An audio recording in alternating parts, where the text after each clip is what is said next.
Hundreds of young women in Kenya travel to countries like Saudi Arabia, Qatar and Oman hoping to earn a better living, but many end up exploited, abused, threatened and isolated by their employers with nowhere to go for help. The Ministry of Foreign Affairs now estimates that there are between 100,000 and 300,000 Kenyans living in Saudi Arabia alone. There is an average of 40,000 Kenyans working as domestic workers in Saudi Arabia, although the number could be higher since some do not register with the Kenyan embassy in Riyadh. Of this, 90% are from the coastal region. But behind the glitz and glamour of the beautiful cities in the Middle East, a dark world exists.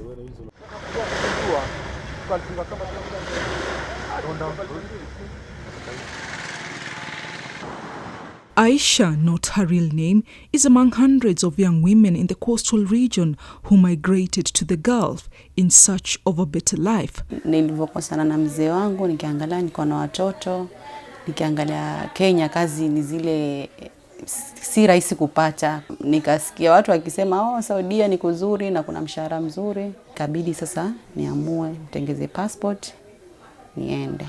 She went to Saudi Arabia in 2014 after a Mombasa-based agent promised her, like they do to everyone, a hefty pay.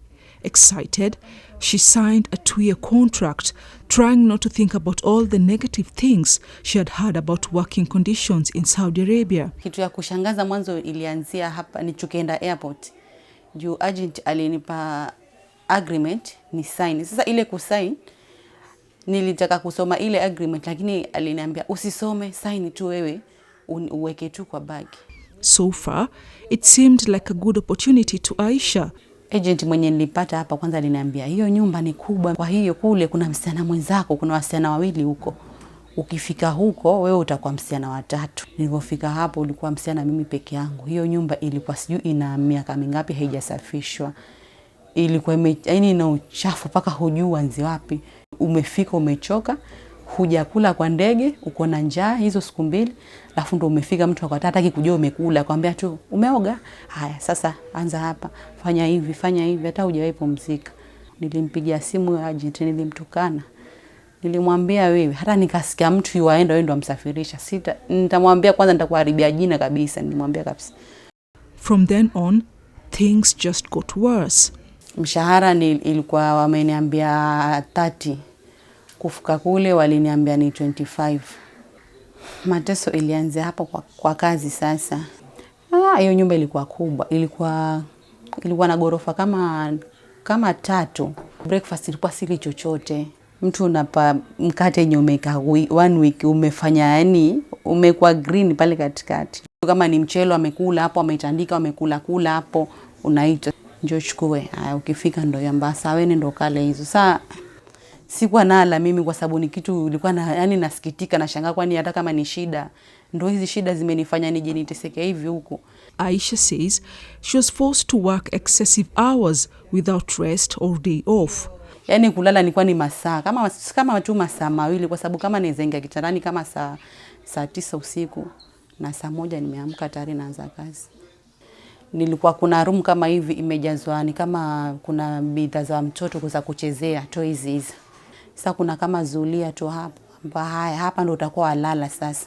Sasa ni mahali hata ukilala ukiamka mwili wote uko na uchungu kwa sababu ni kama umelala chini. Hakuna hata mattress. By saa 1 mtatoka kwa hiyo nyumba, sasa mnaenda kule kwa yule mamake sasa. Sasa ukifika huko yeye anakuacha kwa hiyo nyumba na huyo mamake, yeye anatoka na mzee wake. Sasa hapo pia ni kazi nyingine imeanza sasa. Tafanya hiyo kazi paka akirudi ni kama saa 8 usiku ndo anarudi. Nilikuwa nateseka sana. Yaani nilikuwa natukanwa kama mtoto, paka washangaa mtu yaani anakutukana, paka washindwa kwani hata kama ni shida ndo zimenileta huku ndo mtu nifanye mateso namna hii jamani. Aisha was miserable. Utapiga pasi nguo umechoka karibia masaa 3 umepiga pasi mpaka hapo anakuja kuzishika hivi anaziangalia saa kwamba umefanya nini, anazirusha zote. Hizi gunia za michele zimeshukishwa huko chini, lazima ushuke huko chini uanze kupanda nazo juu. Nasumbuka na kifua mpaka sasa hii kwa sababu ile kubeba. Kati ya huo mwezi mmoja yenye nilifanya kazi. Fasibona huyo mama. Huyo pia alinitaka mapenzi kilazima. So hivyo mimi nitakuua hapa. Nikamwambia sasa wewe, kwani mimi nimekuja kufanya kazi ama mimi nimekuja kutafuta mapenzi hapa? Hiyo mara moja ndo aliniita kwa hiyo room na kanirepu. Nilisema sasa hapa mwisho imefikia, lilobaki sasa hapa ni kufa. Nikapanda juu kwa gorofa. Nilivyopanda sasa, kumbe yule kijana ameniona. Nikamwambia mimi leo hapa muniregeshe ofisini, niregeshwe Kenya, sio hivyo mimi nijiwe hapa sasa hii. Kanambia basi saa acha takuregesha, acha tukuchukue tukupeleke huko ofisini. The pressure paid off. Aisha was lucky after an NGO known as Trace Kenya repatriated her safely back home. Nikasema hai sasa, Mungu ni mkubwa, acha nirudi zangu Kenya, kama nitaenda kuteseka huko acha niteseke huko.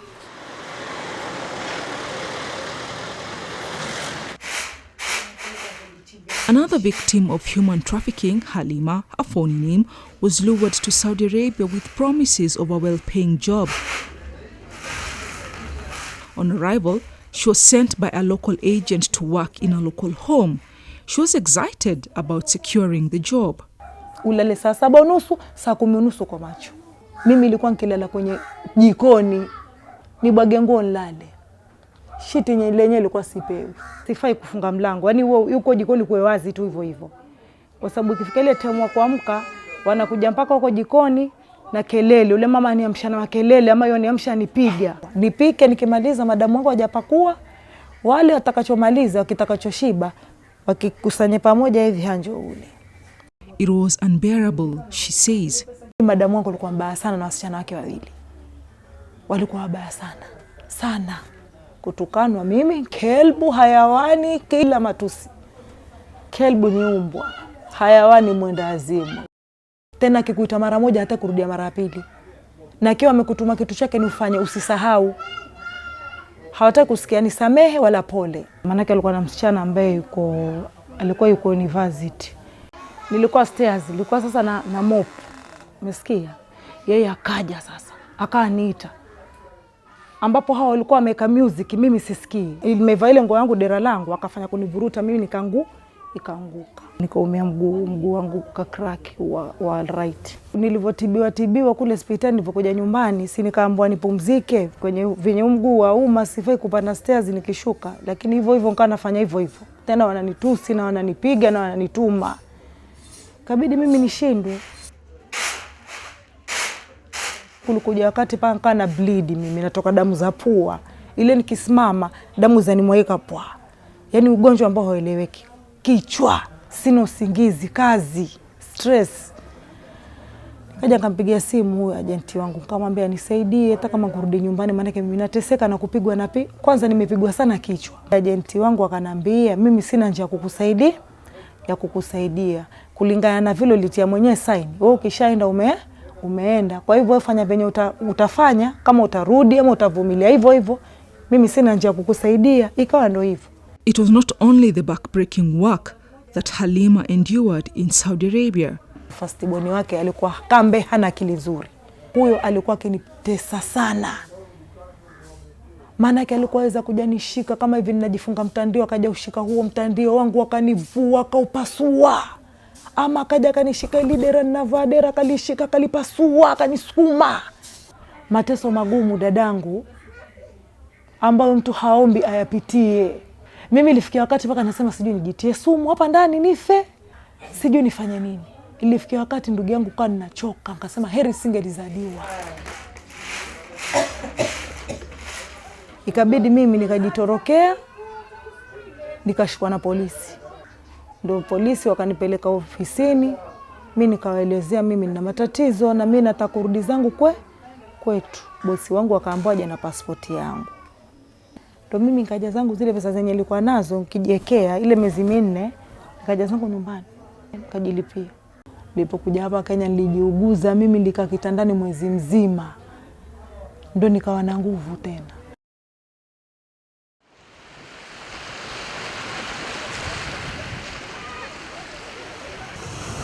Asha, not her real name, says going to Saudi Arabia was the worst decision she's ever made.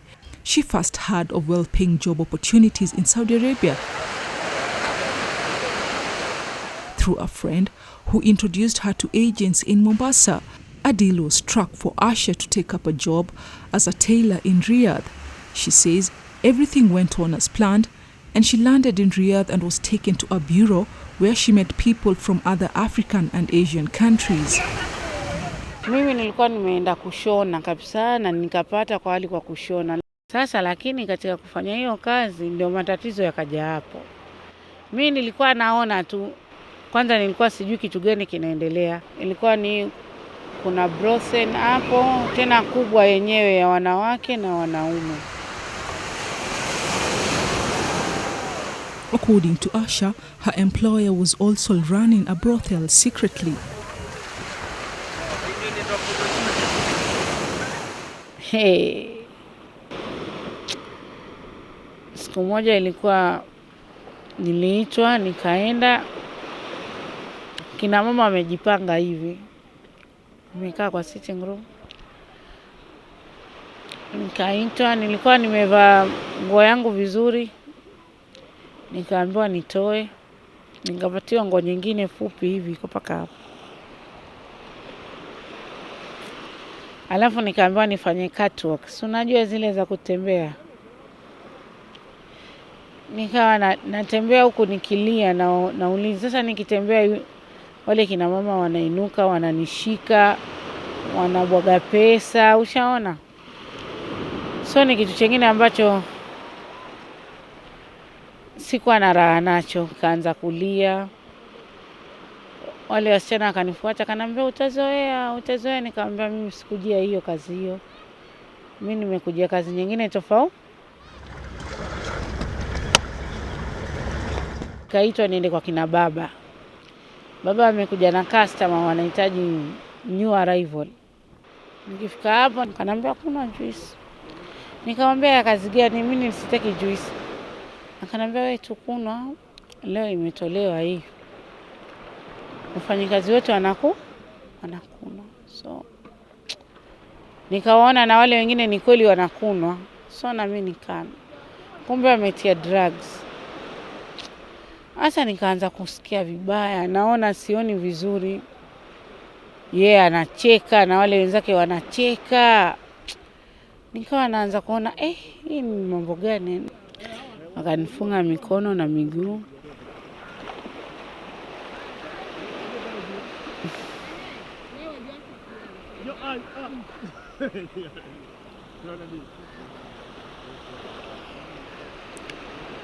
I was raped by 4 men. 4 men. Asha is still traumatized by the tribulations she endured while working in the Gulf.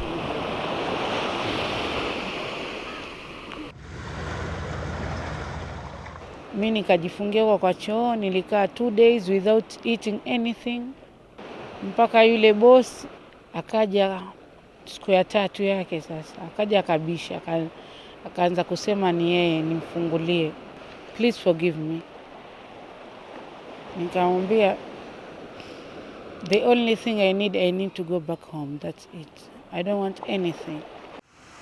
Her employer, however, helped her escape. He gave her her passport and a ticket and hid her in the trunk of a car for 5 hours. Ultimately, Asha made it to the airport and flew home. Sikuja na pesa yote. Yule baba alioniregesha aliniambia nimekukatia tikiti.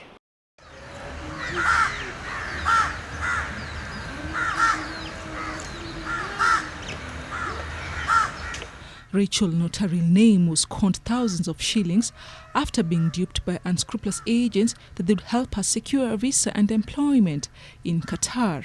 Agent wa kwanza tulipata kupitia kwa my cousin, alitupatia namba, tukaongea naye, akasema tukutane Nairobi. Sasa nipate pesa 40,000 ambapo hata mimi baadaye kama siku 2-3 yani nilijiuliza tumempatia pesa, hakuna receipt, hatukwenda kwa ofisi yoyote. Nilikuwa namsumbua ndo nijue mipango iko vipi. Ananiambia subiri. Sasa ndo amezima simu kabisa. Na ndo ikapotea hivyo. Baadaye tukapata agent mwingine wa pili. Alikuwa anasema nataka 25,000 wiki ya kwanza, ya pili nampigia simu ndio nijue mipango ni vipi. Ananiambia angalia mawingu yako kunaonekana kama mayungu haiko sawa, usafiri kuna shida. Ikakaa hivyo, baadaye nampigia simu, hashiki, akawa pia hapatikani, hiyo pia ikapotea hivyo. But caught between poverty at home and the promise of a good life abroad, Rachel decided to give it one more try. Huyu agent wa tatu sasa kumpata, nikamwonyesha passport yangu na picha yangu. Akaniambia basi siku 2-3 utasafiri. Excited about the prospect of a better life, she traveled to Qatar in May 2017. Kufika kule, nilikuwa nafikiria ni kazi ze kama ile nilikuwa nasema ya hotelini. Kufika kule akasema kazi kule zimechukuliwa nafasi, kwa hivyo utafanya kazi ya nyumbani. Na nikomeza na mshahara wangu kwa sababu nilikuwa kule nimeandikwa 50,000. Kamia mshahara kwanza nitakupatia 40. Mama akaniambia passport nitakaa nayo. Niko na simu, nikamuuliza niko nayo, nikamuonyesha. Akaniambia simu haziruhusiwi huku. Wiki ya kwanza ya pili tulikuwa vizuri sana na mama. Tunaelewana. About a month in, the physical abuse started. Unakuta unalala kama lisani moja ambapo hujazoea. Kula chakula, walikuwa nakula chakula mara moja, ambapo kila saa 9 mpaka kesho saa 9 tena. Kama humuelewani ama ukikosea, mama alikuwa anakuchapa, kuita na kuambia njoo, anakuambia piga magoti. Ukifikiri ni jambo anataka kukuambia, sasa ndo anakuslap, anakuchuna ile uchungu kabisa, sababu alikuwa na makucha ndefu. Walinishika shingo na kaniinamisha kwa maji. Hapo nilisema je, kama singekuwa na ile nguvu ambayo nitoke, angeninamisha mpaka nikunywe maji ambapo ama ningekufa. Nilikuwa nimebeba Biblia yangu ndogo. Hiyo Biblia alikatakata na akaitupa. Sana nilikuwa nikimpigia agent simu, yeye anakuambia vumilia, nikimtext hajibu, inachukua muda kama wiki 2 hivi ndo atakujibu. Ama sasa hata ukimpigia unakuta ni mteja. When Rachel got to the point where she could no longer tolerate the abuse, she ran away and sought refuge at the police station. Sposa wangu alikuwa anataka nirudi nikafanye kazi. Alikuwa anasema ataniongeza mshahara, ambao mimi ndikataa, na kwa chungu alisema hii mshahara wako ndo nitafanya tikiti utarudi kule Kenya. Mbona nirudi hivyo bila pesa. After a 4-month stint abroad, Rachel returned home in September 2017, bitter and frustrated.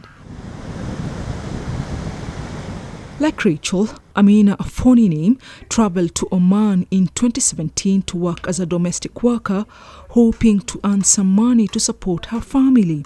Things turned awry when she realized she had been sold as a sex slave. Nilifanya kazi siku ya kwanza, siku ya pili, siku ya tatu, wiki moja wakaanza kubadilika.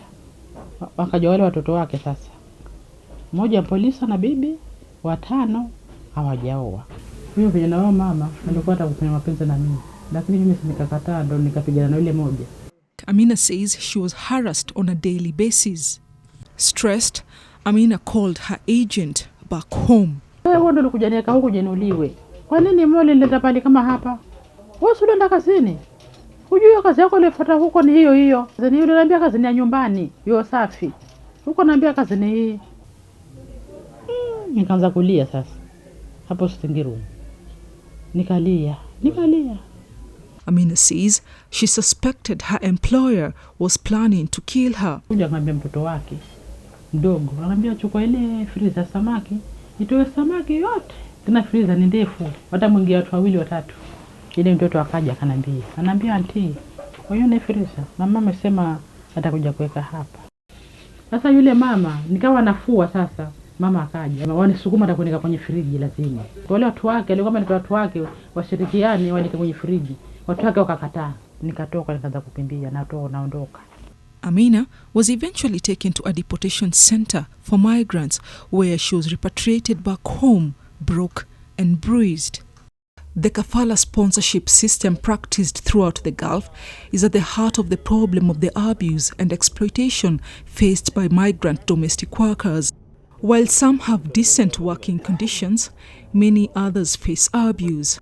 Ukitoka huku uweko umesign contract. Sasa ukifika kule utapata contract nyingine usign. Watakwambia kabisa sisi tumekununua. Saa yote ukifanya kosa lolote wanakwambia you are our slaves. Hivi life Wewe ni mtumwa, tena mtumwa dadangu. Tena hata kukuona hata kama pengine umaliza kazi basi usimama pia wajinyosha huu mwili wakwambia njoo wajinyosha mwili umpumzika. Mimi ninakutumania ndege unkuja hapa, wafikiri pesa zangu unkuja bure. Mimi nilikununua. Dadangu mimi nilikuwa nikichukua pipe ya maji nikisafisha nyumba. Kuanzia juu na brush mpaka chini. Nikifika chini nimekufa. Walikuwa hawataki mpaka niwasiliane na watu wangu na simu. Huna ruhusa kutoka. Nafaa kuchungulia nje na dirisha. Wasichana ndani ya nyumba wanawapenda kabisa. Jizee na heshima zake, Jizee walipa heshima, lakini hilo halitaki heshima.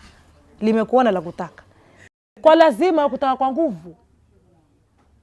Kwa nguvu mpende, na usipompenda basi ndo wafa sasa. Na ukipata mimba utapelekwa jela, uzae ule mtoto, akifika kiwango fulani ule mtoto utakuja naye Kenya.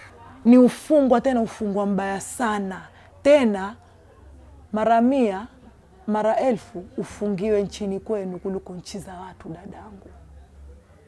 In the recruitment process, employers are supposed to pay air tickets and visa fees, while recruiters charge exorbitant fees that are supposed to be recovered after a person is placed within a home.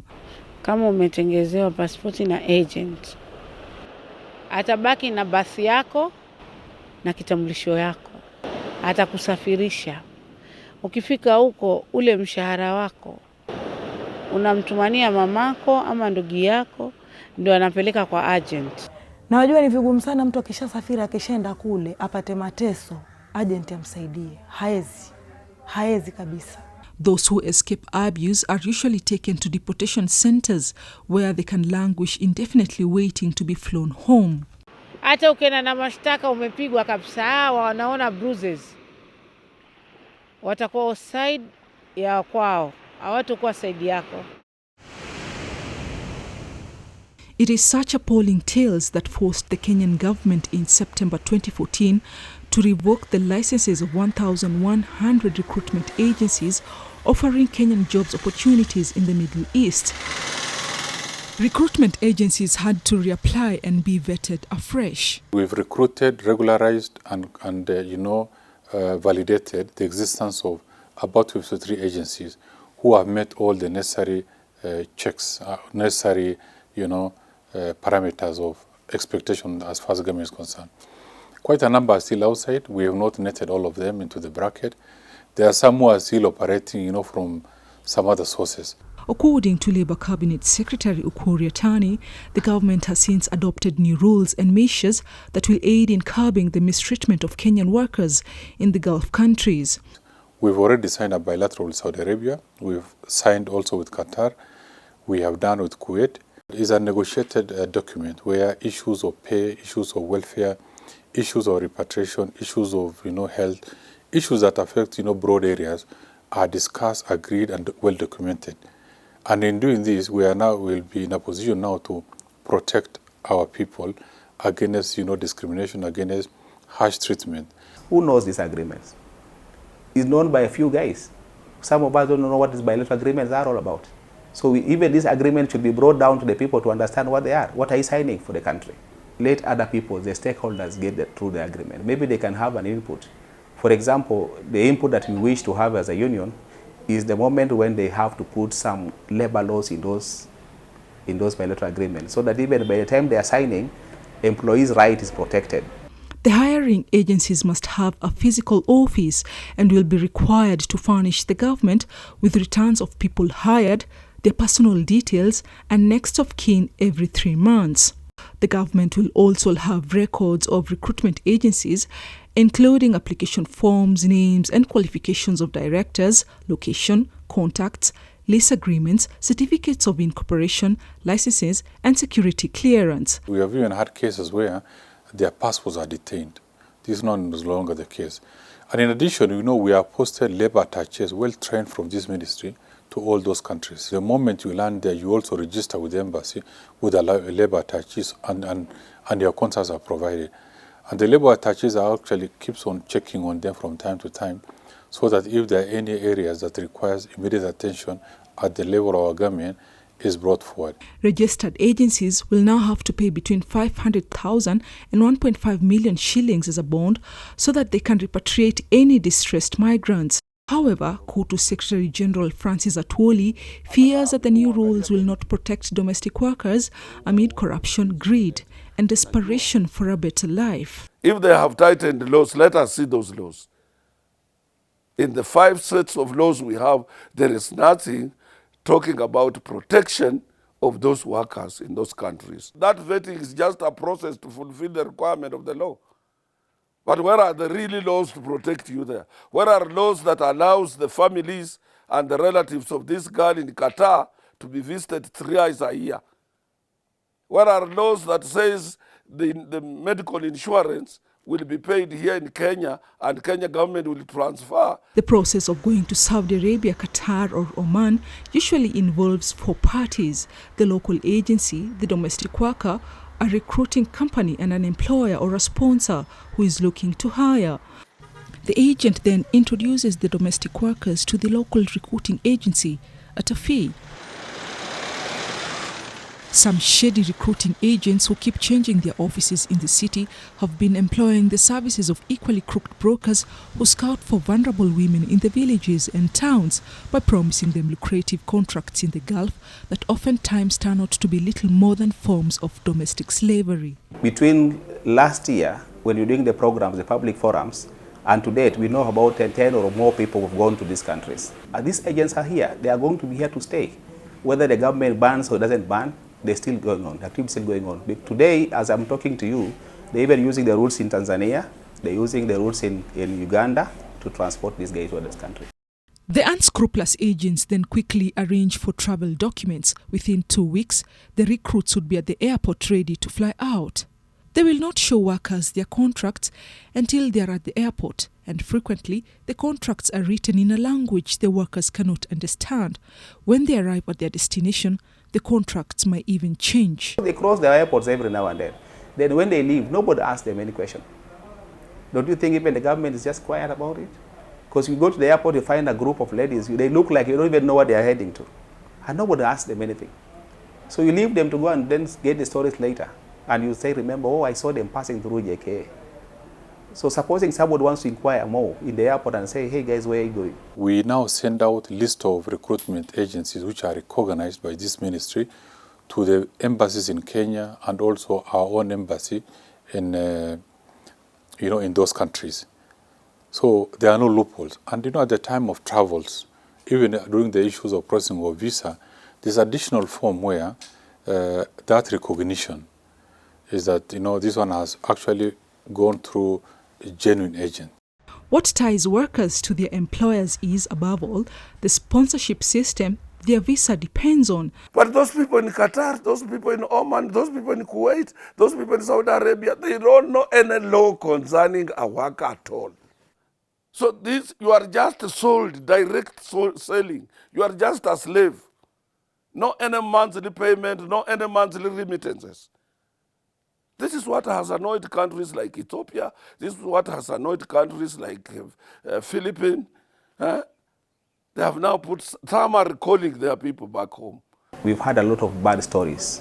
There's a lady who came a week ago and she's not talking up to now. She's completely bedridden. She was tortured completely. At the moment they realize that you are vulnerable, they pay a few guys, few shillings here, they say, I've already owned you. You are my slave, like such a thing. It's not easy for you to maintain yourself. So it's better we think of having a very strong agreements that even stops this guy even from doing the rape case. For example, you can even include that. Now it's been a very common one. You can include that in an agreement and say, this case of rape, things like that. Put it frame it in a better way in agreement that nobody can touch this lady when she works there. Quite a number of negative stories that we've been hearing are partly true, but are also partly exaggerated. In situations where our own people migrate there without the necessary skills, we also take them through basic Arabic language and also basic Arabic culture. I think those are things that we are working on, and it's an ongoing effort. The Human Rights Watch based in New York has over the years voiced its concern about the poor treatment of migrant workers in the Gulf countries, amounting it to slavery. We must stop this direct slavery to Arabic world. Let us suffer and die with our daughters here. Let us create employment for our own people here. Let us do what we can here, other than supporting this open slavery. Let Parliament come up with a law to address that. What you're telling our people is, please move to Saudi Arabia, Yemen, or which country, but you go there safely. Safely means that you need to have all the documentations done in this country, the contracts translated even the language that you understand, sign it before you leave. If there are a few Kenyans who are still dealing with agencies that are not recognized by this office, then that can really be unfortunate, but you can only appeal to them to deal with registered, recognized agencies that are duly registered with the Ministry of Labor and whose list and particulars have been circulated to the embassies in the Middle East, to all our labor offices at the county level. How these bilateral agreements will be implemented and what impact that will have on the lives of hundreds of thousands of Kenyan migrant workers remains to be seen.